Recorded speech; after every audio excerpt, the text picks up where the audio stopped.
वृषभ राशि में साल की शुरुआत में चंद्रमा गोचर कर रहे हैं और यहाँ पे द्वितीय भाव में गुरु महाराज रेट्रोग्रेड होकर के बैठे हुए हैं और अष्टम भाव में मंगल, सूर्य, बुध और शुक्र की युति हुई है।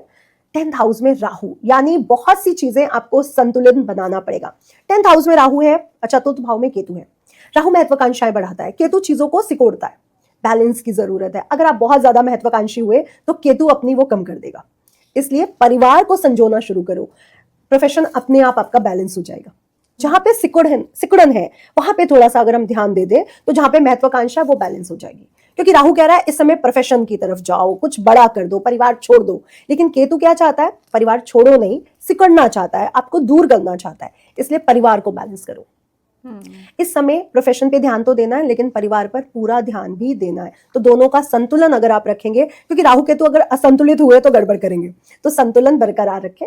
शनि महाराज आपके लाभ स्थान से गोचर कर रहे हैं, तो शनि का लाभ स्थान से गोचर आपकी उनकी तीसरी दृष्टि आपके लग्न पर जाएगी, यानी वृषभ राशि, वृषभ लग्न पर जाएगी। तो अपनी ऊर्जाओं का बेहद ध्यान रखें। आप कैसे दिख रहे हैं, आप कैसा सोच रहे हैं, क्योंकि शनि की तीसरी दृष्टि आपके दिमाग पर है, आपके शरीर पर है, आपके फेस पर है।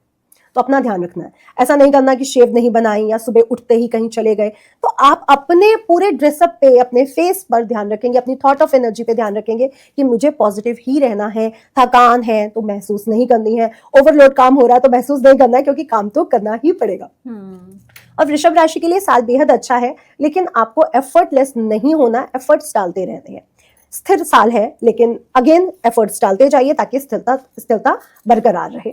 कोई रेमेडी भी है इनके लिए? हाँ जी, रेमेडी भी मैं अभी बताती जाऊंगी। हाँ। जी, तो सावधानी रखें, पदोन्नति आपको मिलने के पूरे चांसेस हैं, विदेशों से अच्छा प्रॉफिट होने के चांसेस हैं, आर्थिक लाभ, क्योंकि गुरु महाराज धन भाव से गोचर कर रहे हैं। मिड ऑफ द टाइम है ईयर का, उसमें गुरु महाराज तृतीय भाव में जाएंगे जब आपका भाग्यवर्धक समय होगा। तो साल का बीच वाला जो टाइम है वो आपके लिए बेहद भाग्यवर्धक रहने वाला है। खर्च पर पूरी तरह से कंट्रोल रखें और नींद से जुड़ी जितनी भी समस्याएं हैं, बीमारियां, उसका कंट्रोल करें, क्योंकि नींद तो इनकी डिस्टर्ब रहेगी। अच्छा, हाँ जी, शनि की तीसरी दृष्टि लग्न पे आ रही है, यानी वृषभ राशि पे आ रही है। तो वृषभ राशि और वृषभ लग्न, आपको नींद से जुड़ी दिक्कतें या बहुत बिजी शेड्यूल होने के कारण परिवार में थोड़ा वाद विवाद, नींद पूरी ना हो पाना, ये हो सकता है। जनवरी से मार्च की बात करूं तो पारिवारिक संतुलन बहुत जरूरी है। अप्रैल से जून की बात करूं तो धन लाभ होगा आपका और भाग्य भी आपका साथ देगा। गुरु महाराज आपको पूरे तरह आशीर्वाद दे रहे हैं। जुलाई से अगर सितंबर की बात करें तो करियर में स्थिरता आएगी, आपके काम बनने लगेंगे और बहुत सारी अपॉर्चुनिटीज इस समय आपके जीवन में आएंगी। Last of the year again मैं बोलूंगी, हेल्थ का अपने बहुत ध्यान रखें। स्पेशली हेल्थ का रखना है रीढ़ से हड्डी से संबंधित। तो आपको हो सकता है कमर में दर्द, रीढ़ की हड्डी में दर्द कुछ फील हो जाए। आपके लिए क्या रेमेडी रहेगी? पीली चीजों का दान अवश्य करें, क्योंकि वृषभ राशि है, आपके जो स्वामी है वो शुक्र महाराज है, वो तो आपको आशीर्वाद दे रहे हैं, गुरु महाराज भी आशीर्वाद दे रहे हैं। पीली चीजों का दान करें और शनि महाराज के लिए एक काम जरूर करें।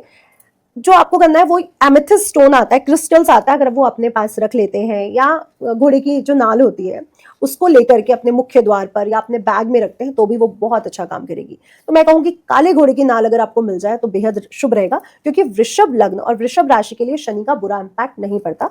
दोनों ही मित्र है, दोनों के स्वामी। अच्छा, मेष और वृष दोनों ही के लिए मुझे ऐसा लगा कि मिड ऑफ द ईयर जो है वो ज्यादा अच्छा रहने वाला है। शनि जी सबके लिए, क्योंकि गुरु उस समय उच्च के हो जाएंगे।